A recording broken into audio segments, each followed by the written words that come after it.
Olá, eu sou a Cissa Schmidt. Vim trazer um resumo hoje desta obra chamada Lugar de Fala, da socióloga Djamila Ribeiro. Eu vou tentar, quanto mais possível, não tecer nenhuma opinião pessoal, nenhum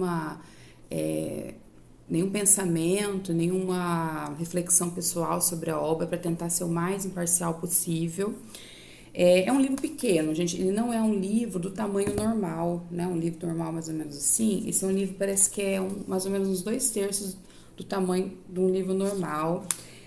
São 110 páginas, junto com as referências bibliográficas, mas de conteúdo, ele tem, assim, umas 80 páginas, tá? É um livro curto, contudo, é um livro que eu li em 6 dias. É um livro que eu demorei para ler, né? Porque eu tenho, geralmente eu consigo um livro de baixo a média complexidade fazer umas 50 páginas por dia, né? Ou seja, é um livro que eu deveria ler em um dia e meio, né? Mas eu não li por quê? Porque é difícil também, é um pouquinho difícil, né? Você tem que às vezes voltar, né? Pegar o dicionário de vez em quando para pegar alguns termos, mas a dificuldade nem foi tanto a questão da palavra, né, do ler em si, mas de você ficar refletindo. Então, às vezes eu lia 1 ou 2 parágrafos, lia alguma citação, parava e ficava digerindo aquilo, às vezes o dia inteiro digerindo aquilo. E aquilo me puxava na memória outras coisas que eu já tinha lido e me puxava na memória também situações pelas quais eu passei ou que eu estou passando. E começa aquela autorreflexão, aquele autoquestionamento, o que para mim foi, assim, a melhor lição, a melhor experiência deste livro, de maneira pessoal. No primeiro capítulo, que ela fala, chama um pouco de história o capítulo, tá? Foi um capítulo muito relevante para mim, né? Porque ele trouxe para mim como há privilégio entre mulheres brancas e mulheres pretas, né? Tem a primeira passagem, na verdade, ela coloca uma parte do discurso da Sojourner Truth, que é uma escrava que nasceu no cativeiro em Nova York, e ela proferiu em 1851 esse discurso que foi intitulado de "E eu não sou uma mulher", né? Eu vou ler, tá, parte desse discurso para vocês entenderem o alcance do que a Sojourner Truth trouxe naquela época de escravidão, e lembrando que é um discurso feito por uma mulher escrava, analfabeta, e que sofreu todas, né, as represálias e todos os malefícios da escravidão, desde ter os filhos tirados dela para venda, até ser punida fisicamente, sobre determinados aspectos em que o seu senhor entendia que ela devia ser punida, enfim, todas as atrocidades que a escravidão trouxe para as pessoas, em especial para as mulheres, né? Que existia também a questão da exploração sexual das mulheres, dos estupros, né, contra as meninas e contra as escravas. Então, abre aspas. Aquele homem ali diz que é preciso ajudar as mulheres a subir numa carruagem. É preciso carregar elas quando atravessam um lamaçal, e elas devem ocupar sempre os melhores lugares. Nunca ninguém me ajudou a subir numa carruagem, a passar por cima da lama ou me ceder o melhor lugar. E eu não sou uma mulher? Olhem para mim, olhem para o meu braço. Eu capinei, eu plantei, juntei palha nos celeiros e homem nenhum conseguiu me superar. E eu não sou uma mulher? Eu consegui trabalhar e comer tanto quanto um homem, quando tinha o que comer. E também aguentei as chicotadas. E eu não sou uma mulher? Pari 5 filhos e a maioria deles foi vendida como escravos. Quando manifestei minha dor de mãe, ninguém a não ser Jesus me ouviu. E eu não sou uma mulher? E aí eles falam sobre aquela coisa que tem na cabeça, como é mesmo que chamam? Aí uma pessoa na plateia murmura, intelecto. É isso aí, meu bem.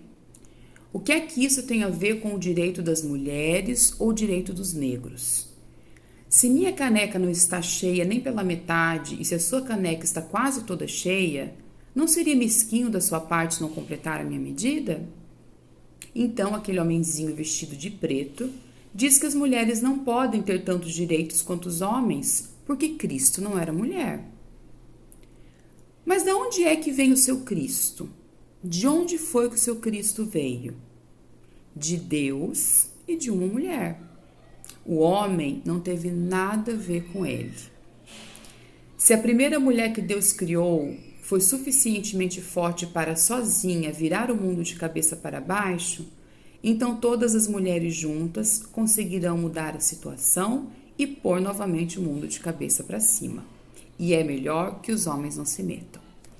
Então, trazendo isso, gente, olha a força desse discurso, tá? E a interseccionalidade desse discurso, né? A terceira onda do feminismo, que é aquele feminismo trazido pela Judith Butler, é o feminismo que vai fazer esse engendramento, né? Essa interseccionalidade, né? Com a raça, com a orientação sexual, com a identidade de gênero. E nessa época que eu tô aprendendo a falar ainda, gente, Sojourner Truth proferiu esse discurso, os Estados Unidos ainda estava em escravidão, ainda estava com o modelo de escravidão de pessoas pretas, assim como no Brasil, né? E nessa época, as mulheres brancas, na época lá que a Sojourner fez esse discurso, a elite branca, que eram as mulheres, estavam iniciando um movimento sufragista, que era o movimento da primeira onda do feminismo, né? Veja só, enquanto as sinhazinhas estavam lutando para poder sair para votar, na verdade, né? As pretas estavam lutando para sobreviver, né? Então, o que a Djamila traz, gente, nesse pensamento, né?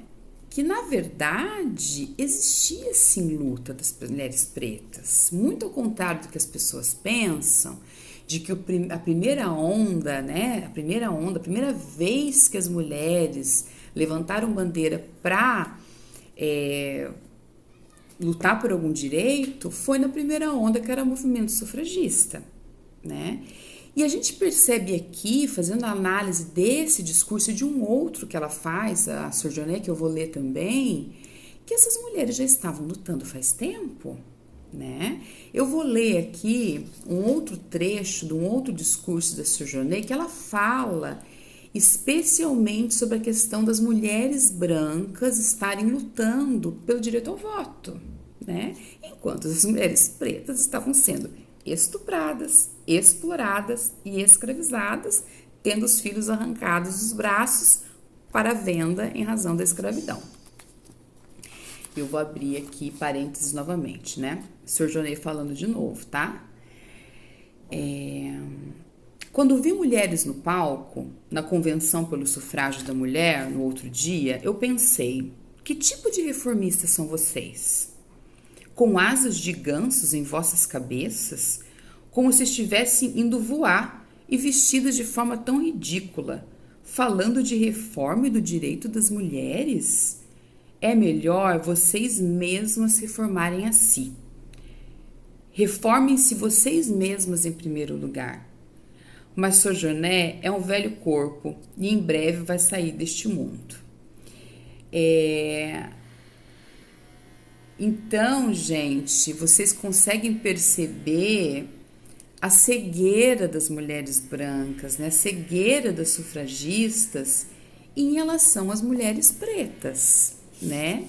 E como as mulheres pretas estavam avançadas no sentido de luta pelos direitos das mulheres, né? Percebam que o discurso da Sojourner ele é muito engendrado, ele é um discurso estruturado, muito embora ela seja uma pessoa sem letramento. E isso depois, né, eu não sei falar quando, né, eu acho que a Judith Butler é metade do século XX, posso estar falando besteira, tá, gente, isso aqui eu vou confirmar. Ela que veio, porque era branca, eurocêntrica, falar sobre essas interseccionalidades, né. A professora Giovana Xavier, ela é professora da Universidade Federal do Rio de Janeiro E ela tem um grupo de estudos lá chamado Intelectuais Negras Visíveis. E ela reivindica justamente, né, que o movimento feminista ele iniciou com as pretas, né? Ele não iniciou com as mulheres brancas. E aí, o que que a Djamila traz, gente, com essas informações sobre o lugar de fala, né? Lugar de fala, não. Sobre quem está falando, tá? Sobre quem está falando, correto? Então, o que acontece é que, muito embora já houvesse esse movimento de luta pelas causas das mulheres dentro da comunidade preta, essas mulheres não eram ouvidas, né?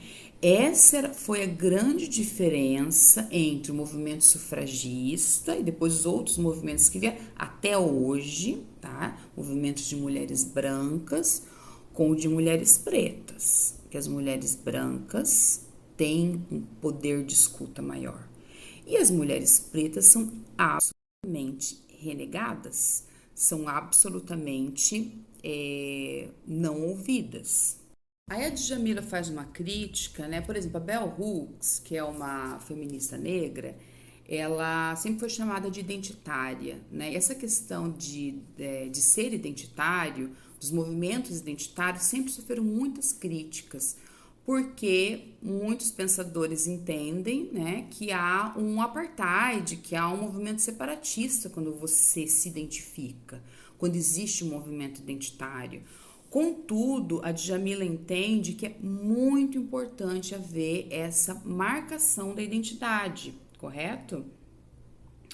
Ela até fala aqui, né, que ela acredita que a inclinação da anti-identidade, tão prevalente na teoria social de hoje, é outro obstáculo ao projeto de descolonização do conhecimento, uma vez que isso debilita a nossa habilidade de articular o que está errado com a hegemonia teórica do norte global, né?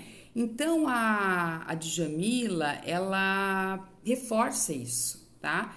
Que não existe essa questão de violência identitária, que é preciso a gente saber da onde nós estamos falando, qual grupo nós pertencemos, nos identificarmos o outro, para a gente conseguir desenvolver aí o raciocínio que vai culminar lá no fim do livro com o que é lugar de fala, tá? Então, essa primeira parte eu vou fechar agora, para não ficar um livro comprido, e os outros capítulos eu vou fazendo em outros vídeos, vão acompanhando, tá bom, gente?